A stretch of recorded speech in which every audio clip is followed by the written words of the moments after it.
Howdy. We are back, this time with the February Roundup. So if you're not aware, I write at readpolymathematics.substack.com or polymathematics.blog. That's the blog I've been writing at since 2017. And something I picked up last year was publishing these monthly Roundup posts. And the goal is kind of twofold. Well, there's many goals.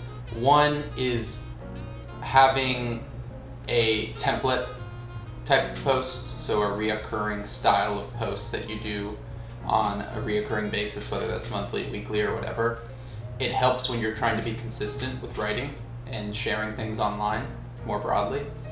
A lot of my other writing tends to be naturally following my curiosity, and depending on what's happening with life or just if my creative well is empty, sometimes I don't have a lot to write about.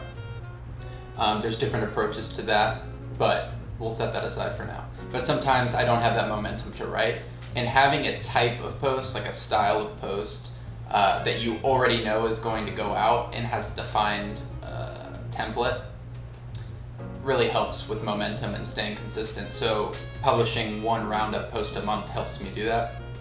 The other big motivation there was, like a lot of people, I consume a ton these days. There's so much good content out there in the form of great podcasts, great writing online, great books coming out, great television coming out, good movies coming out. There's so much inbound, and it's great, but I realized if you don't stop and consciously and deliberately try to digest it and think through all that content you're consuming, I don't really know what happens. Like, of course, you're picking up ideas and things like that, even without a deliberate practice of digesting the ideas. But there was something I was feeling along the lines of, I need to review everything I'm consuming. And last year I started keeping track of everything I read, and I'm not super tedious about it. Like, there's certain things that fall through the cracks that I don't worry about. But I started keeping track of things that I read. I started keeping track of things that I read. Anything else? I guess that's really the main one. Is I started anything I would read, I would add to a Notion database, and then I would start keeping track of the sort of best things, the best podcasts, the best things I read, etc. And having that sort of filter of, okay, I consumed 100 podcast episodes or whatever it is. Here were the 10 that stood out for me. Why did those stand out for me? And going through that introspection, and also just going through that introspection is really helpful, but also it's just cool to share. It's a good way to give people you enjoy shout outs, and I've enjoyed sort of shining a light on people, even people who have a way bigger audience than me, obviously, but just saying, hey, I really appreciated this episode for these reasons, or this is an amazing essay that you wrote, so props. And I've always been someone drawn to sort of compilation and best of lists and things like that.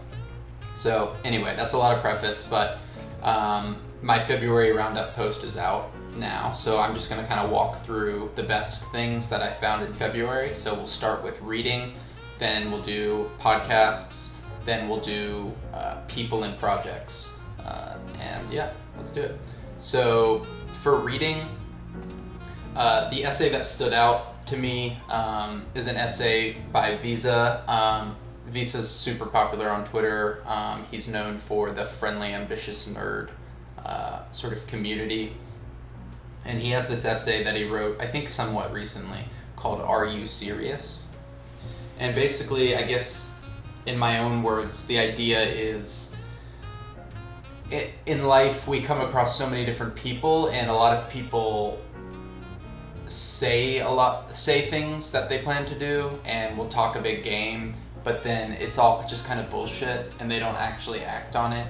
Or, they'll say, yeah, I would totally be open to collaborating on this thing, and they don't really follow through. Or they say, man, I really want to make a change in my life, and in a conversation maybe it seems like they're ready and you help them reach a path forward, but then they don't take those steps to improve and grow. And it's this idea of serious people versus unserious people. And it's not pejoratively like, if you're serious, you're great, and if you're not serious, you're bad. It's more like modes, I think, that we can fall into, and how to find other people who have that seriousness about things they love. And it doesn't mean stern and boring and lack of fun. It means that they are intentional, and they do things that they say they're going to do, and they have goals for themselves and things like that. And this essay is really worth exploring. It really resonated with me. After I read it, I just wanted to go take a walk, and I just walked and thought about all these ideas. Because when you meet people like that, these serious people, it really is noticeable, because most people just don't have that fire under them, or they don't have that sense of self and purpose. So check that out. The next one is an essay from a guy called Rob Hardy. It's called The Perils of Niching Down.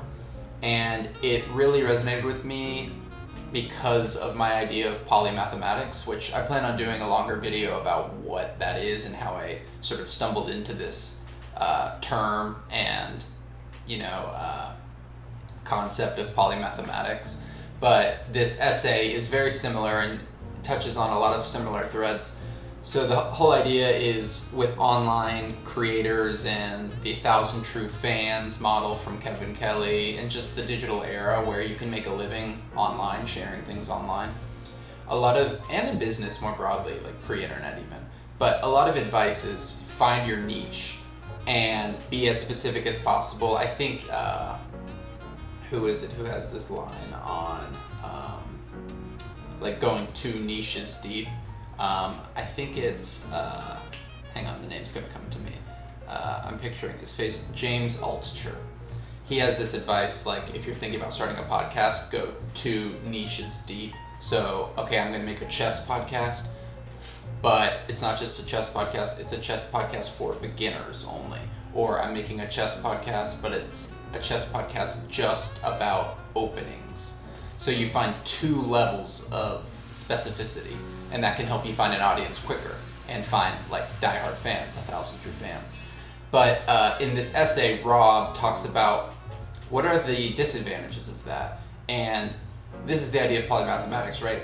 Walt Whitman said, I contain multitudes, and we all contain multitudes. And if you get too sucked down the niche rabbit hole, you're basically saying, I'm only going to share the parts of myself that resonate with this audience and that are specific to this niche and subculture. And therefore, you don't get to express yourself creatively in all those other areas you're interested in. And polymathematics, and as Rob argues in his essay, is about rejecting that and about the value of embracing your multitudes and finding an audience through there. So check that out. I think it's really cool. And then the final reading recommendation is on a more serious note. It's about exploring the potential causes for the huge rise in teen suicide and attempted teen suicide in the US, especially among young women, where the rates have increased significantly more than they have for men, young men. It's a very important, crucial conversation to understand. And in this essay, Eric Levitz, the writer, handles it with great care, and he explores the different possibilities, and he seems very open-minded about it.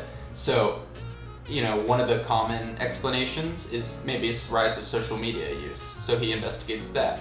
But if it's that, how come in other nations with similar rise in social media use, why aren't we seeing the same rise in teen suicides in those countries? He talks about some cool studies where they actually wanted to figure out if social media and depression and teen suicide are correlated or causal. So which came first? Is it that the more depressed you are, the more likely you are to be more on social media all the time, and it's kind of a reinforcing loop? Or is it that being on social media more tends to make you more depressed?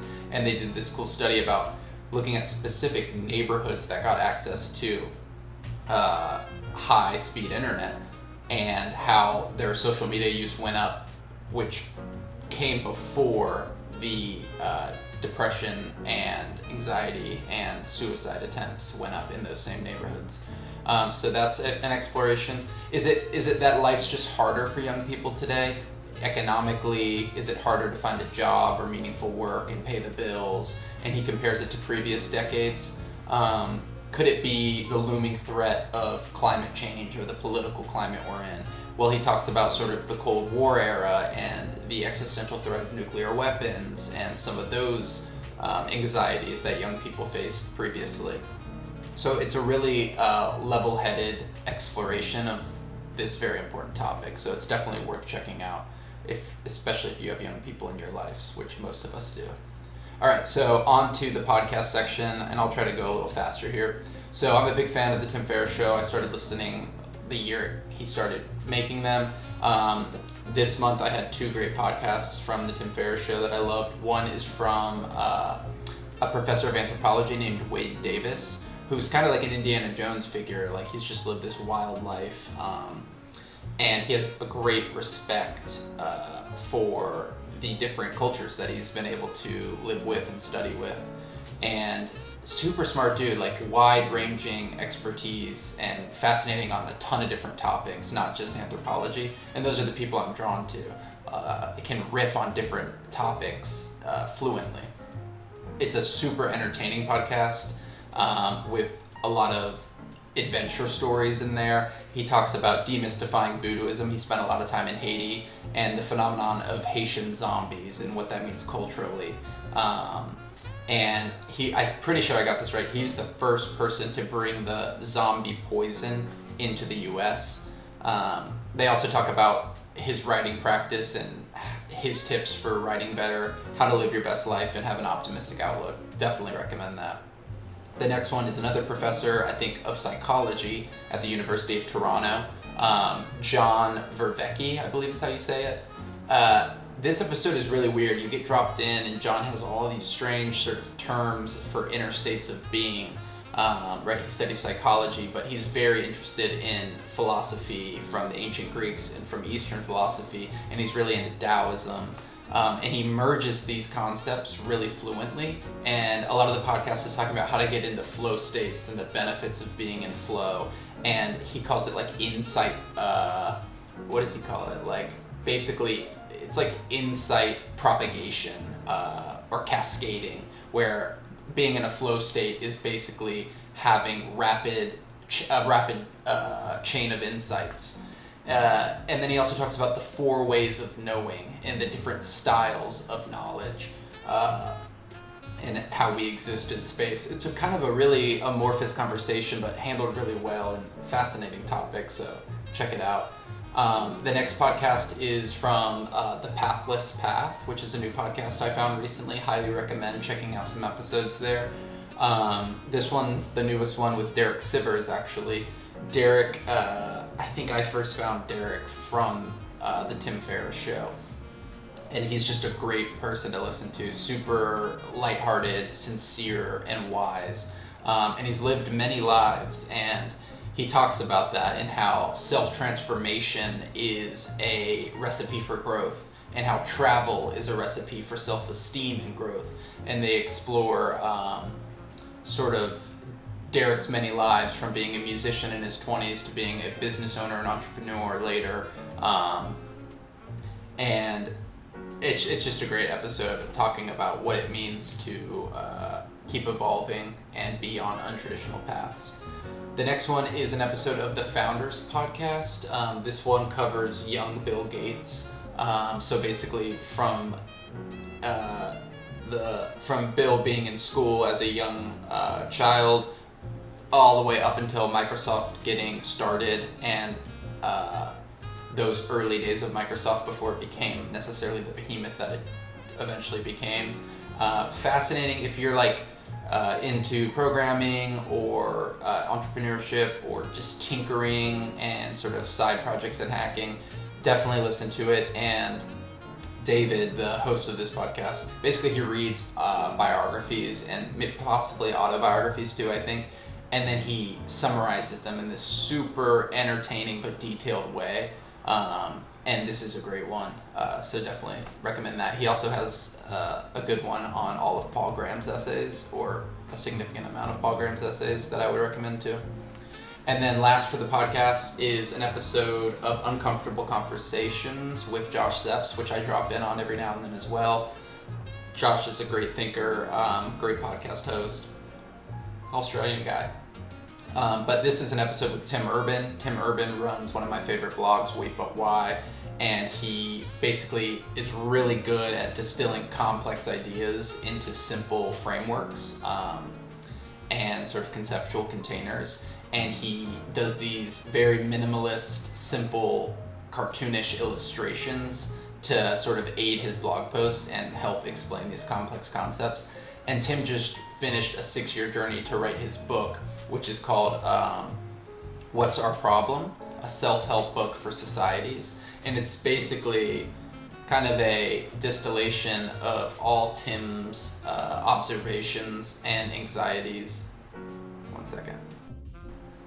Okay, cool. I think I'm back. Sorry, I got a phone call. So I was talking about Tim Urban's podcast episode with Josh Szeps. So yeah, Tim wrote this awesome book. It's called What's Our Problem? A Self-Help Book for Societies. And it's basically this giant exploration of everything that, from Tim's perspective, is going wrong with our society and how to fix those things. And it it centers around the idea of the way we frame problems and talk to each other about problems. I'm about a quarter of the way through the book, so take that with a grain of salt. But in the podcast, and he has an episode with Lex Friedman too, and in both of those, they explore a lot of the ideas from the book. But yeah, it's kind of this, Tim lays out this framework he calls the ladder.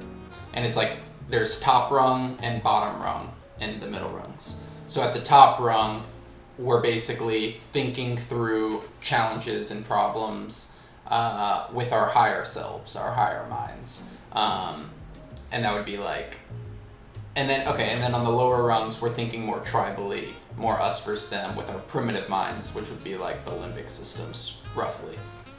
And so it's basically, we can either be like more rational or more primitive, more tribal. And so Tim basically lays out, instead of just a linear like political spectrum of are you on the far left or far right, you can be on those spectrums at different rungs of the ladder. So you can be sort of thinking like a scientist, like as unbiased as possible, with your higher self, and still be at the far left or far right, but you're willing to hear other ideas, you're open to rational debate, you're you're being open-minded and willing to have ideas sort of go against and battle each other. Or you could be at a lower level where you're thinking like, this idea is close to my identity, and any challenge to it is a challenge to me. And you're using confirmation bias to reinforce your pre-existing beliefs and opinions. And Tim is just a really clear thinker and fun to read. So a lot of people are talking about different aspects of what Tim writes about, but he's bringing it all together in one place in a brilliant way. So the conversation's, I think, a really representative sample of Tim's writing and the way he thinks, so check that out. All right, cool. And then lastly, to wrap up, is just cool people and cool projects. So some cool people I found and recommend following on Twitter or otherwise. One is Kate Darling. So I'm not refreshed on her background, if she's a professor or what. I think she is from like MIT Creative Labs or something. But basically she thinks a lot about and writes a lot about technology and AI ethics. And what I found very novel and interesting was a conversation she had with Lex Friedman, and they were talking about sort of how we anthropomorphize and bring like gender stereotypes or our moral intuitions and project them onto technology. So things like Siri, Alexa, and eventually towards AI and sort of more advanced systems. So if you're interested in technology and the way it intersects with social issues, definitely listen to that.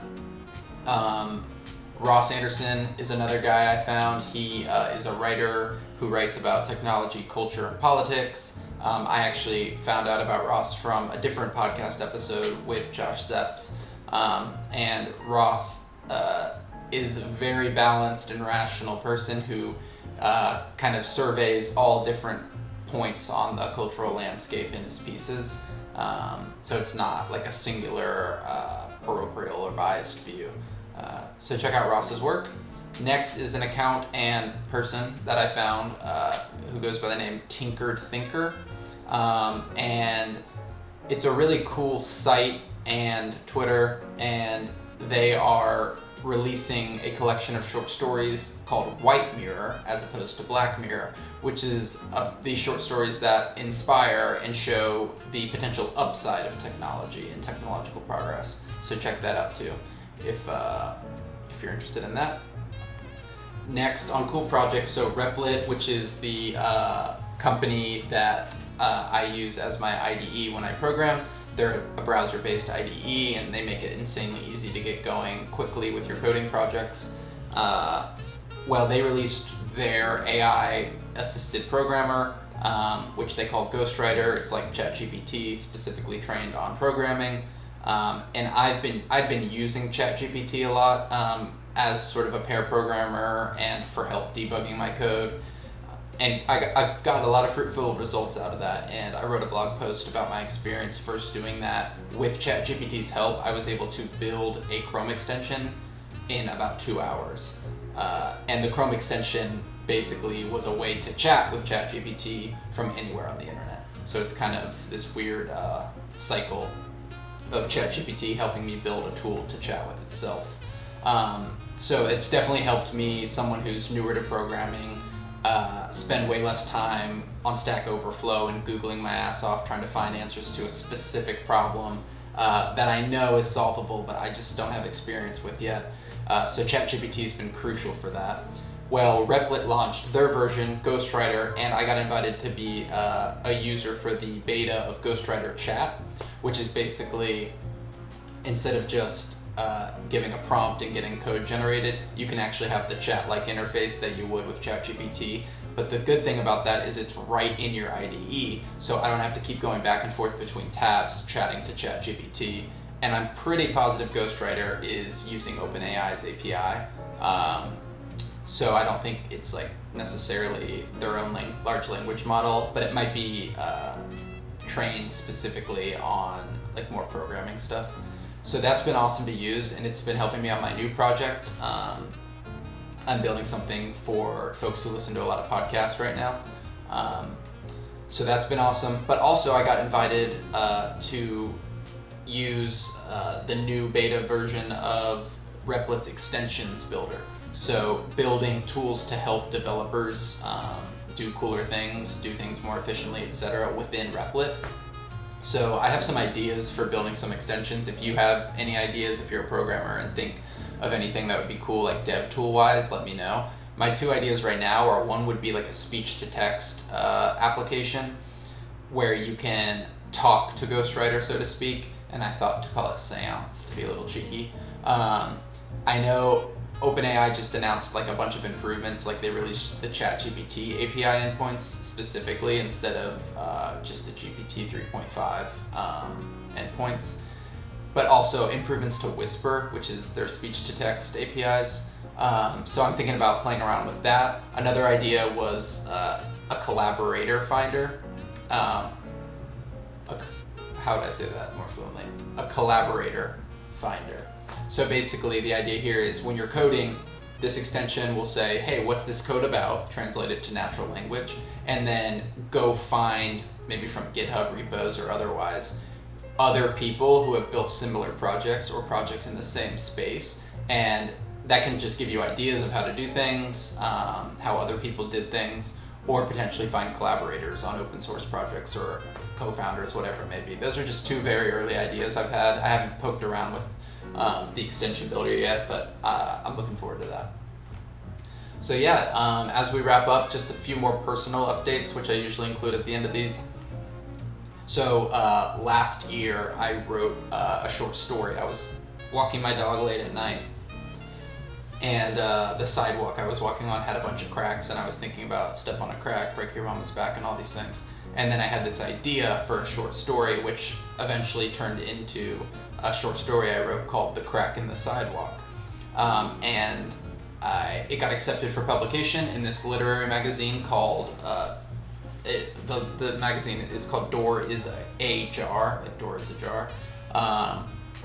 And they're an awesome independent magazine, but this issue is going to be available nationwide in Barnes & Noble and Books A Million stores. So I'm super excited about that.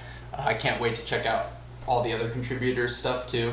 But if you're interested in poetry, short fiction, photography, all that is included in this magazine, and it would mean a lot to check out. My short story is very bizarre, and it's a fun kind of surrealist, almost in the tradition of Edgar Allan Poe, I would say. Obviously not saying that the writing is on that level, but just thematically. And so I'm super excited. This is the biggest publication I've had with my writing. I've had some nonfiction pieces published. The first place I ever had anything published is this Canadian magazine called, the essay was called Digital Infants, and it's a Canadian magazine called Broken City Mag. But this is the first print publication I'll have, and it's the first fiction publication I'll have, and it's nationwide, so that's huge.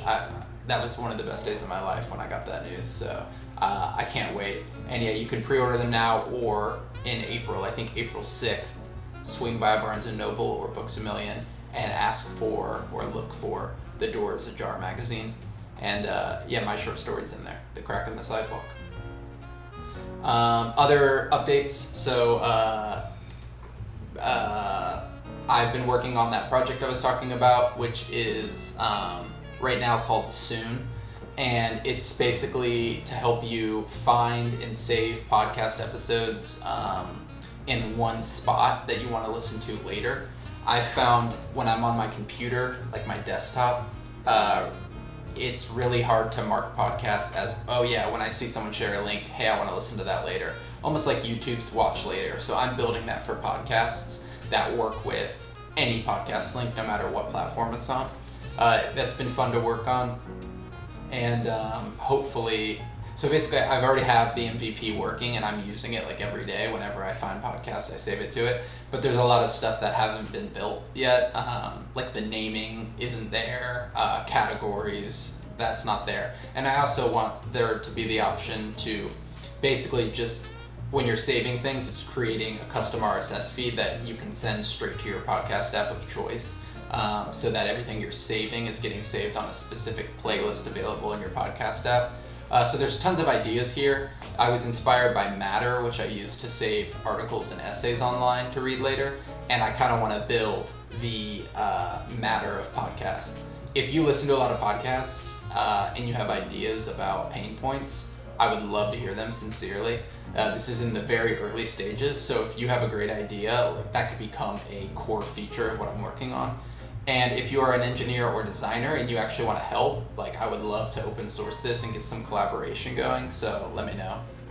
And then last but not least, on the personal side, my fiance Tessa and I have set a wedding date, and we're like this close to getting invites out to everyone, so we're gonna get married this summer, and we can't wait. It's been a long process of trying different ideas because we really want it to feel like us, not just like a generic wedding.